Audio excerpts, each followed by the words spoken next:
नमस्कार दोस्तों, आपका स्वागत है मेरे चैनल पर। आज मैं आपको शुक्रवार के दिन किया जाने वाला माँ संतोषी का व्रत और उनकी व्रत की कथा के बारे में बताऊंगी।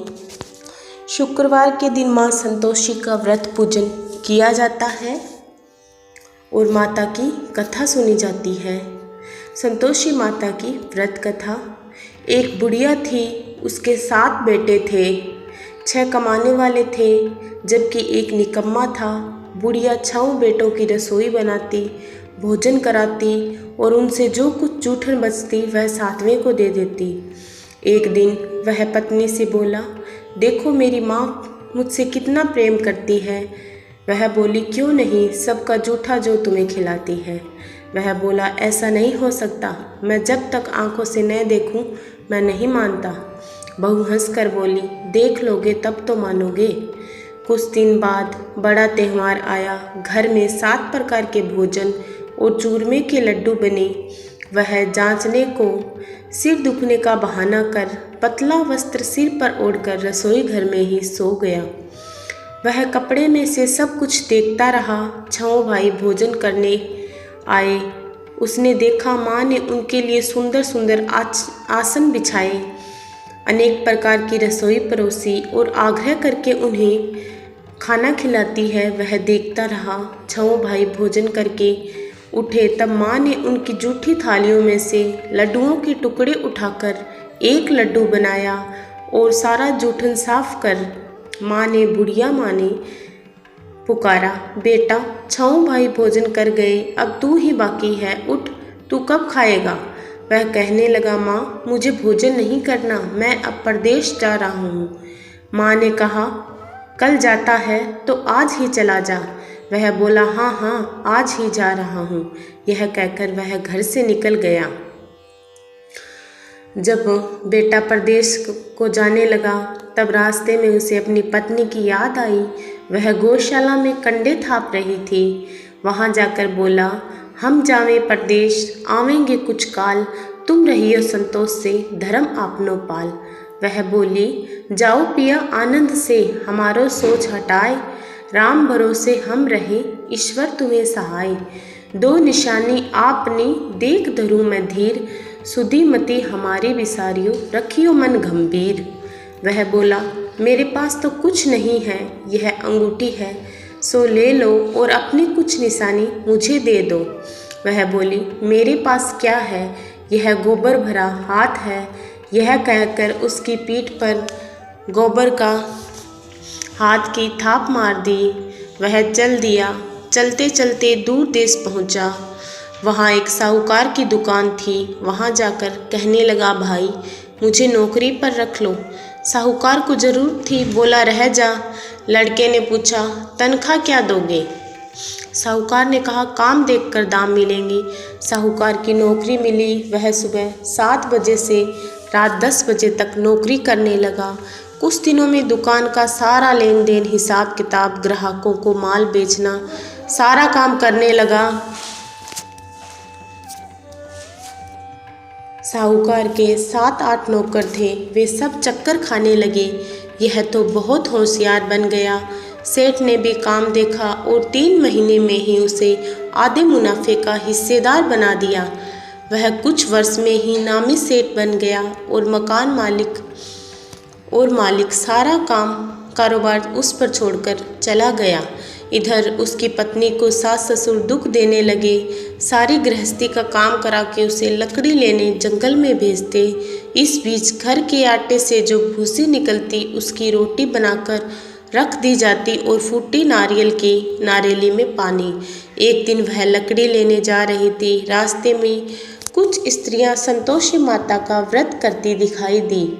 वह वहाँ खड़ी होकर कथा सुनने लगी और पूछा, बहनों तुम किस देवता का व्रत करती हो और इसे करने से क्या फल मिलता है।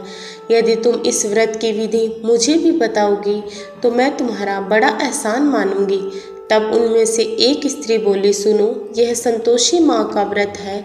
इसे करने से निर्धनता दरिद्रता का नाश होता है और मन में जो भी कुछ कामना हो वह संतोषी माता की कृपा से सब पूरी होती है।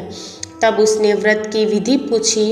उन्होंने बताई, 1.25 आने का गुड़ चना लेना, इच्छा हो तो 5.25 आने का लेना या 1.25 रुपये का अपनी सहूलियत के अनुसार ले लेना। बिना परेशानी और श्रद्धा व प्रेम से जितना भी बन पड़े सवाया लेना। प्रत्येक शुक्रवार को निराहार रहकर कथा सुनना, इसके बीच क्रम टूटे नहीं, लगातार नियम पालन करना। सुनने वाला कोई न मिले तो घी का दीपक जला उसके आगे या जल के पात्र को सामने रखकर कथा कहना। जब कार्य सिद्ध न हो तो नियम का पालन करना और कार्य सिद्ध हो जाने पर ही व्रत का उद्यापन करना। 3 मास में माता फल पूरा करती है। यदि किसी के ग्रह खोटे भी हो तो माता वर्ष भर में कार्य सिद्ध कर ही देती है। फल सिद्ध होने पर उद्यापन करना चाहिए, बीच में नहीं। उद्यापन में 2.5 सेर आटे का खाजा तथा इसी परिणाम से खीर तथा चने का साग करना। 8 लड़कों को भोजन कराना, जहाँ तक मिले देवर जेठ भाई बंधु के हो, न मिले तो रिश्तेदारों और आस पड़ोसियों को बुलाना। उन्हें भोजन करा यथाशक्ति दक्षिणा दे। माता का नियम पूरा करना। उस दिन घर में खटाई नहीं खाना। यह सुन बुढ़िया के लड़के की बहू चल दी। व्रत का प्रण करना और माँ संतोषी का दर्शन देना। रास्ते में लकड़ी के बोझ को बेच दिया और उन पैसों से गुड़ चना ले माता के व्रत की तैयारी कर आगे चली और सामने मंदिर देखकर पूछने लगी, यह किसका मंदिर है? सब कहने लगे, यह संतोषी माता का मंदिर है। यह सुनकर माता के मंदिर में जाकर चरणों में लौटने लगी। दीन हो विनती करने लगी, माँ मैं निपट अज्ञानी हूँ, व्रत के कुछ भी नियम नहीं जानती, मैं दुखी हूँ। हे माता जगत जननी, मेरा दुख दूर कर, मैं तेरी शरण में हूँ। माता को दया आई। एक शुक्रवार बीता कि दूसरे शुक्रवार को उसके पति का पत्र आया और तीसरे शुक्रवार को उसका भेजा हुआ पैसा आ पहुँचा। यह देख जेठ जेठानी मुँह सिकोड़ने लगे। लड़के ताने देने लगे। काकी के पास अब पत्र आने लगे, रुपया आने लगा, अब तो काकी की खातिर बढ़ेगी। बेचारी सरलता से कहती, भैया कागज आवे रुपया आवे, हम सब के लिए अच्छा है। ऐसा कहकर आंखों में आंसू भरकर संतोषी माता के मंदिर में मातेश्वरी के चरणों में गिरकर रोने लगी। माँ मैंने तुमसे पैसा कब मांगा है? मुझे पैसे से क्या काम है? मुझे तो अपना सुहाग लौटा दो, मैं तो अपने स्वामी के दर्शन मांगती हूँ। तब माता ने प्रसन्न होकर कहा, जा बेटी तेरा स्वामी आएगा। यह सुनकर खुशी से बावली होकर घर में जा काम करने लगी।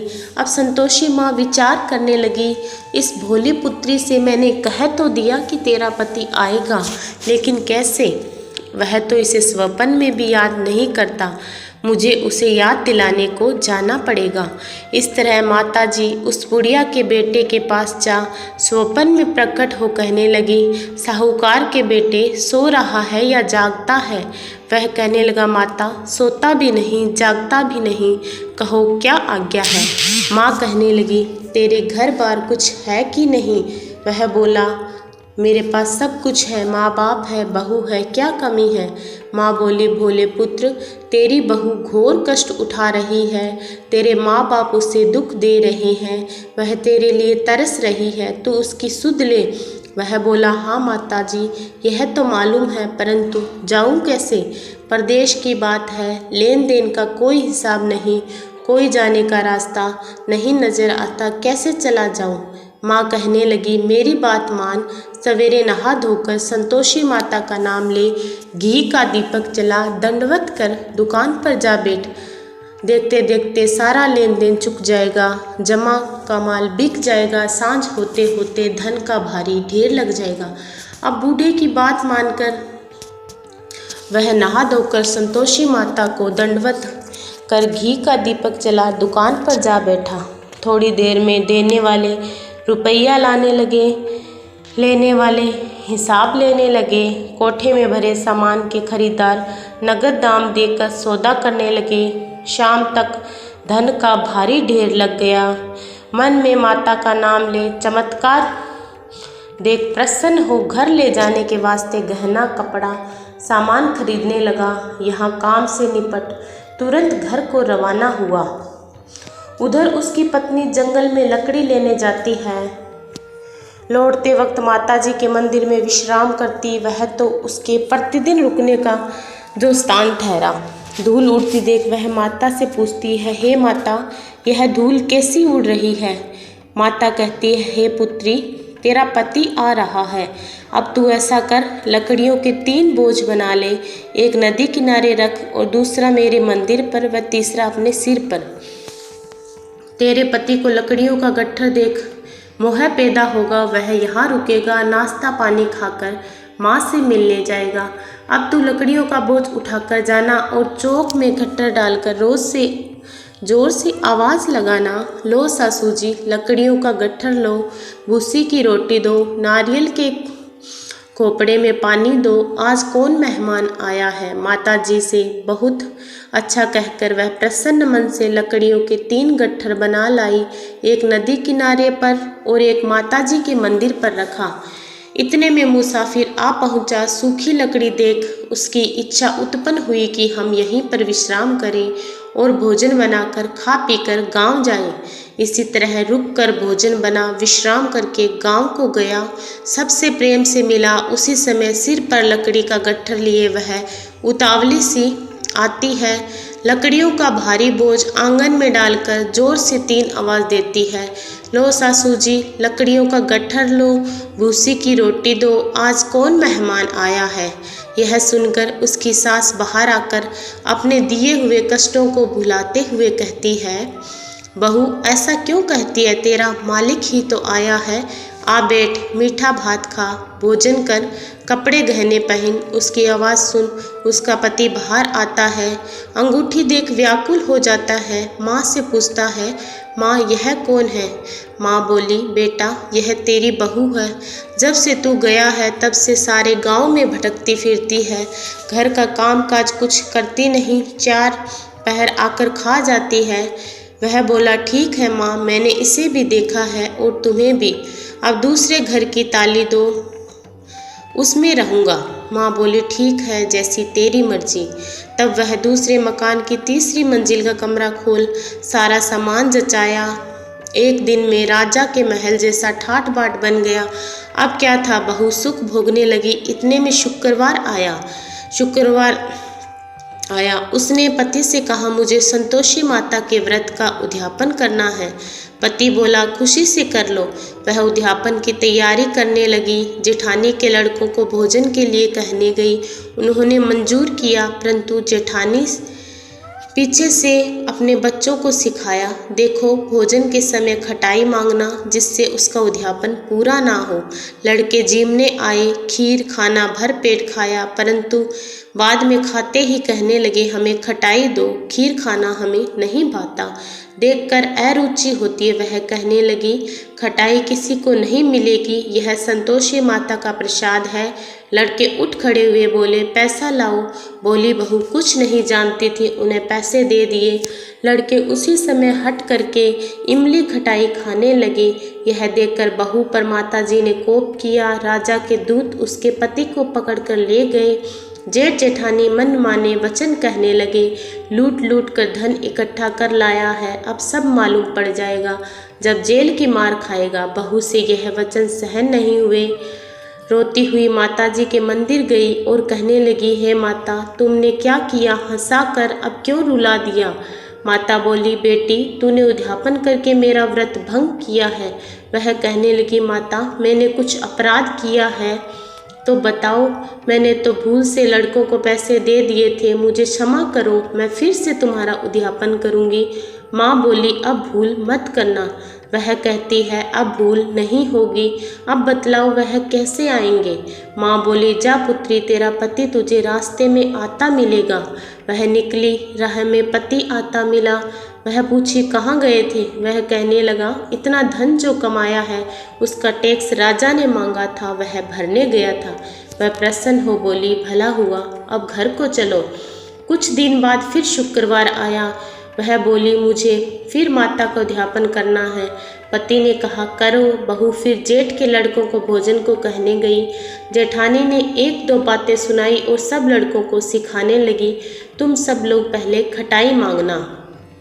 लड़के भोजन से पहले कहने लगे, हमें खीर नहीं खानी, हमारा जी बिगड़ता है, कुछ खटाई खाने को दो। वह बोली, खटाई किसी को नहीं मिलेगी, आना है तो आओ। वह ब्राह्मण के लड़के लाकर भोजन कराने लगी। यथाशक्ति दक्षिणा की जगह एक एक फल उन्हें दिया। संतोषी माता प्रसन्न हुई। माता की कृपा होते ही 9वें मास में उसके चंद्रमा के समान सुंदर पुत्र प्राप्त हुआ। पुत्र को पाकर प्रतिदिन माता जी के मंदिर को जाने लगी। माँ ने सोचा, यह रोज आती है, आज क्यों ना मैं ही इसके घर चलूं। यह विचार कर माता ने भयानक रूप बनाया। गुड़ चने से सना मुख, ऊपर सूंड के समान होठ, उस पर मक्खियाँ भिन भिना कर रही थी। देहली पर पैर रखते ही उसकी सास चिल्लाई, देखो रे, कोई चुड़ैल चली आ रही है, लड़कों इसे भगाओ, नहीं तो किसी को खा जाएगी। लड़के भगाने लगे, चिल्लाकर खिड़की बंद करने लगे। बहू रोशनदान में से सब देख रही थी।